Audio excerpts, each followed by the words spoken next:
50 years ago, accessing cutting-edge technology required dedicating literal warehouses of space and millions of dollars to machines like this IBM mainframe.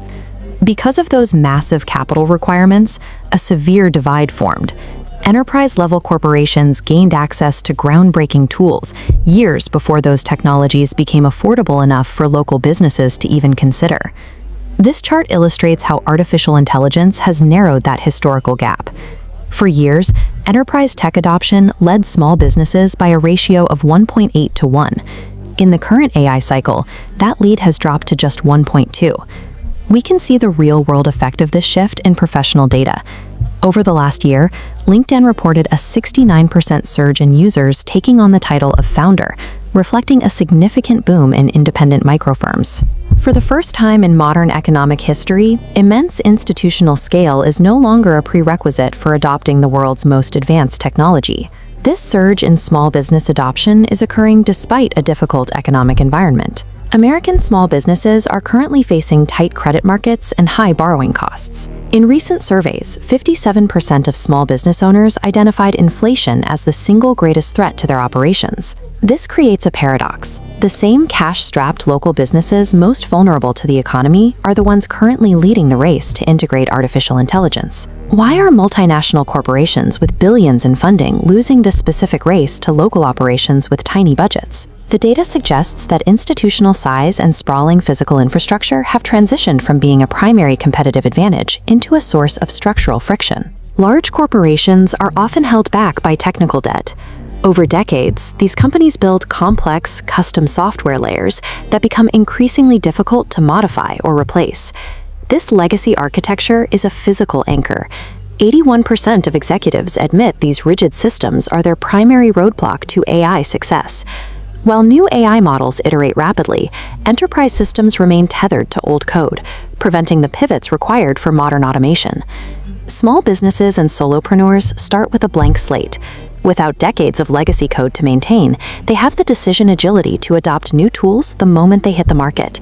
In the AI era, the speed of implementation has become more valuable than the total amount of available capital. Instead of building proprietary software, microfirms are assembling a pragmatic tech stack. For $200 to $800 a month, they can deploy infrastructure that rivals enterprise capabilities. By connecting tools like ChatGPT Team, Zapier, Make, and QuickBooks AI, a small business creates a virtual workforce that handles high-volume administrative and analytical tasks. The efficiency gains are concrete. Fractional COO Michelle Savage uses this stack to draft 50 pages of client-ready content in a single hour. Moldbusters, a home inspection company, generated $323,000 in revenue and an 847% return on investment by using an AI voice agent to handle their inbound sales calls. In customer service, the brand Kuyana reduced response times from 2 days to 54 seconds. LovePop saw a similar shift, moving from 7-hour email wait times to just 18 seconds. At the top end of the scale, the company Ratio manages support for over 1 million users with a single customer service leader, maintaining 99.8% accuracy through AI-assisted routing. These owners are building systems that replicate entire corporate departments for a fraction of the cost. In this context, AI functions as an operational deflator, a tool that lowers the internal costs of doing business. This chart shows the result of decoupling headcount from output. As AI handles more tasks, a company's operational capacity can climb, while their labor costs and overhead remain steady. This decoupling allows microfirms to maintain their profit margins, even as external costs like rent and raw materials continue to rise. The barrier to using these tools is no longer the price tag. It is the friction of integration and a lack of specialized knowledge. Currently, only 23% of small business owners have access to formal training on how to implement AI effectively. This training gap is why 85% of small business owners support the bipartisan AI for Main Street Act, which aims to provide technical assistance to local firms. Bridging this education gap provides Main Street with the specific tools needed to outmaneuver the corporate giants that have historically dominated the American market. AI has emerged as the ultimate economic equalizer, rewarding agility and system building over traditional corporate size. This chart maps the current squeeze on American small businesses. We have 57% of owners citing inflation as their primary concern, pushing right up against a sharp decline in capital investment.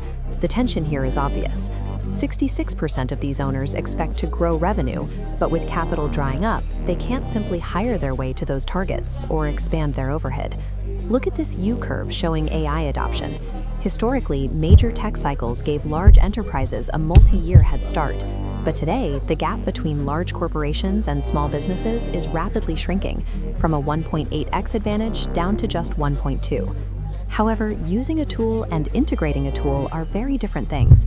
89% of small businesses report using AI in some capacity, but only 14% have actually operationalized it into their daily workflows. Closing this integration gap requires moving past casual software subscriptions toward a structured implementation process. There is a lingering assumption that you need an 8-figure technology budget to win with AI in today's landscape. The reality is that large corporations carry a technical debt penalty. They pay a 10 to 20% cost premium just to force modern AI to communicate with their outdated, fragmented legacy databases. Smaller teams sidestep this barrier entirely because you aren't bogged down by decades of siloed architecture. You can deploy low-cost, off-the-shelf tools in a matter of days. But this speed creates a temptation. Owners often fall into the trap of buying flashy new features instead of mapping out their internal processes first.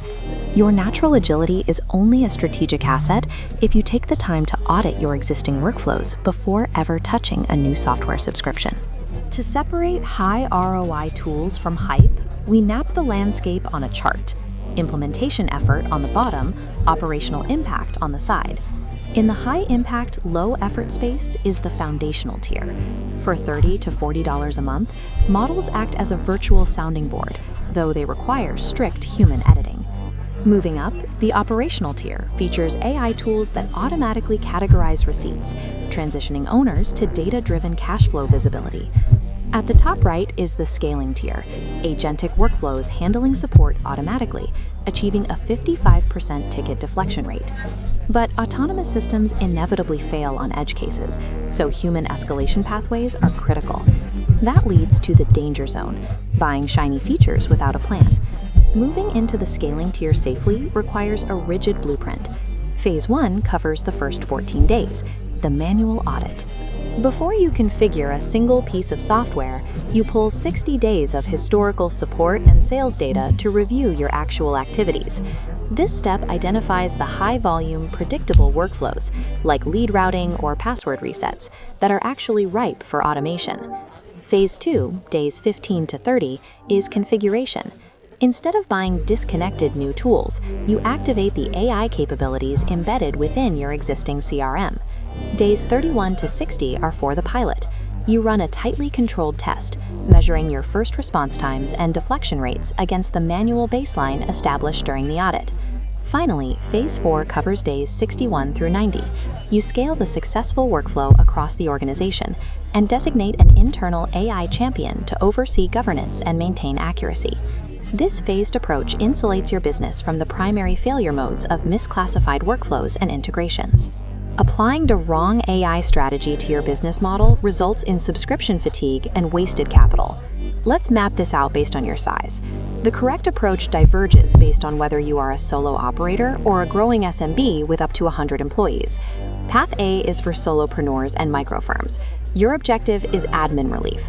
A $40 a month stack of core co-pilots and simple integrations acts as a virtual first hire. Path B is for growth SMBs. Your objective is volume deflection. You deploy help desk and finance AI to handle 3 times your normal customer volume without adding seasonal headcount. Alignment is everything. A solopreneur trying to build complex agentic workflows will burn out, and a 50-person company relying only on a basic chat interface will fail to scale.